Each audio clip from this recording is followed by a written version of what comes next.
Guys ఈరోజు match RCB versus DC. ఈ match మాత్రం ఈ రెండు టీంలకు చాలా ఇంపార్టెంట్. ఏ టీం అయితే గెలుస్తుందో ఆ టీంకి ప్లే ఆఫ్ ఛాన్సులు అయితే పెరుగుతాయి. ఇంకే టీం అయితే ఓడిపోతుందో ఆ టీంకి ప్లే ఆఫ్ ఛాన్సులు తగ్గుతాయి. కాబట్టి ఇలాంటి సిచ్యువేషన్లో ప్రతి టీంకి గెలుపు అనేది చాలా ఇంపార్టెంట్.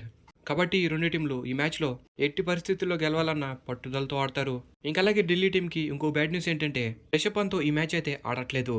రిషబ్ పంత్ కెప్టెన్ కాబట్టి ప్రీవియస్ మ్యాచెస్లో ఓవర్స్ ఇచ్చిన టైం కంటే లేటుగా వేపించడం వల్ల ఫస్ట్లో వార్నింగ్ ఇచ్చి ఫైన్ వేశారు. మళ్ళీ అదే లాస్ట్ మ్యాచెస్లో కూడా కంటిన్యూ కావడంతో రిషబ్ పంత్కి 30 లక్షల ఫైన్ ఇంకా ఒక మ్యాచ్ బ్యాన్ చేశారు. కాబట్టి ఈరోజు జరగబోయే మ్యాచ్కి రిషబ్ పంత్ ఆడట్లేదు. మరి ఈరోజు ఢిల్లీ క్యాపిటల్స్కి కెప్టెన్ ఎవరంటే ఇంకా అతను ఎవరో కాదు, అక్షర్ పటేల్.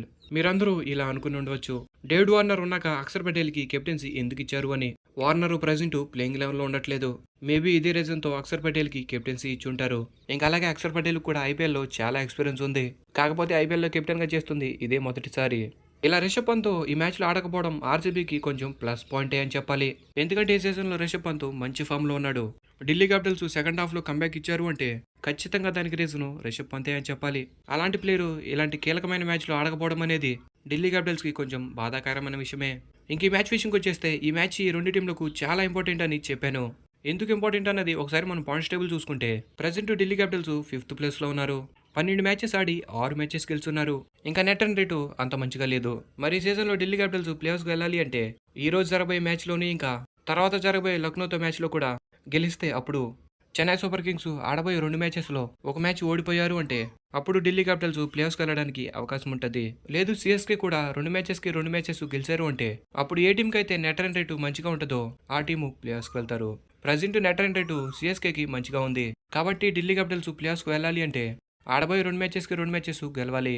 ఇంకా అంతేకాకుండా చెన్నై సూపర్ కింగ్స్ ఒక మ్యాచ్ ఓడిపోతే అప్పుడు ఢిల్లీ క్యాపిటల్స్కి ప్లేఆఫ్స్కి వెళ్ళడానికి అవకాశం ఉంటుంది.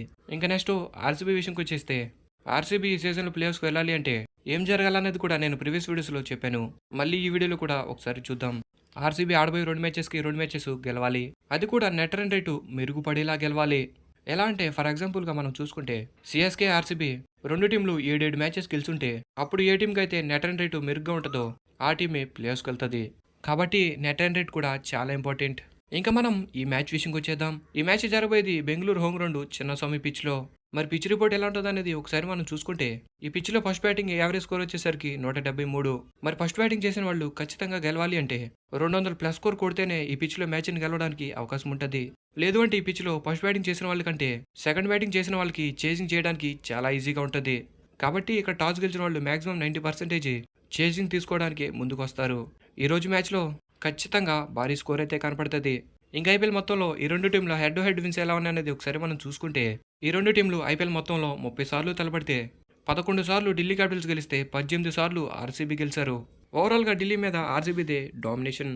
ఇంకా మనం లాస్ట్ 5 మ్యాచెస్ చూసుకుంటే ఒక మ్యాచ్ ఢిల్లీ గెలిస్తే 4 మ్యాచెస్ ఆర్సీబీ గెలిచారు. లాస్ట్ 5 మ్యాచెస్లోనూ ఢిల్లీ మీద ఆర్సీబీదే పైచేయి. ఇంక ఈ మ్యాచ్కి సంబంధించి రెండు టీంల పాసిబుల్ ప్లేయింగ్ 11. మొదటిగా Delhi Capitals openers Jake Fraser ఇంకా పృథ్వీ షా. నెంబర్ 3లో Abhishek Porel. Number 4 Hope. Number 5 Stubbs. Number 6 Naib. Number 7 captain Axar Patel. Number 8 Rasikh Salam. Number 9 Kuldeep Yadav. Number 10 Mukesh Kumar. ఇంకా నెంబర్ 11 ఖలీల్ అహ్మద్. ఇంకా ఇంపాక్ట్ ప్లేయర్గా ఇషాంత్ శర్మ. దీనిలో ఏదైనా చిన్న మార్పు చేయాలి అంటే మేబీ హోప్ ప్లేస్లో వార్నర్ రావచ్చు. ఇంకా next RCB openers Virat Kohli ఇంకా Faf. Number 3 Will Jacks. Number 4 Rajat Patidar. Number 5 Cameron Green. Number 6 Dinesh Karthik. Number 7 Swapnil Singh. Number 8 Karn Sharma. Number 9 Mohammed Siraj. Number 10 Lockie Ferguson. ఇంకా నెంబర్ 11 యష్ దయాల్. ఇంపాక్ట్ ప్లేయర్గా Mahipal Lomror. RCB playing eleven అయితే మార్పులు అయితే చేయకపోవచ్చు. ఏదైనా చిన్న మార్పు చేయాలి అంటే ఫెర్గ్యూసన్ ప్లేస్లో మ్యాక్స్వెల్ లేదా రైసీ టాప్లీ వస్తాడు. ఇంకా మిగతా కాంబినేషన్ అయితే చేంజ్ చేయరు. ఇంక ఈ మ్యాచ్లో ఎవరు గెలుస్తారన్న విషయంకి వచ్చేస్తే ప్రజెంట్ రెండు టీంలు అయితే స్ట్రాంగ్గానే కనపడుతున్నాయి. కానీ ఈ మ్యాచ్ జరగబోయేది చిన్నస్వామి పిచ్లో. ఎవరైతే ఎర్లీగా మంచిగా హిట్టింగ్ చేయగలుగుతారో వాళ్ళకి ఈ మ్యాచ్లో గెలవడానికి ఎక్కువ అవకాశం ఉంటుంది. బ్యాటింగ్లో అయితే ఆర్సీబీ స్ట్రాంగ్గా కనపడుతుంది. ఇంకా బౌలింగ్లో ఢిల్లీ స్ట్రాంగ్గా కనపడుతుంది. కానీ ఓవరాల్గా ఆన్ పేపర్ మీద ఢిల్లీ కంటే ఆర్సీబీనే ఈ మ్యాచ్కి స్ట్రాంగ్గా కనపడుతుంది. ఎందుకంటే ఈరోజు మ్యాచ్కి రిషబ్ పంత్ లేడు కాబట్టి. నేనైతే ఈరోజు మ్యాచ్లో ఆర్సీబీనే గెలుస్తారనుకుంటున్నా. మరి మీరేమనుకుంటున్నారన్నది కామెంట్ సెక్షన్లో కామెంట్ చేసి తెలపండి. Thanks for the watch. Have a nice day.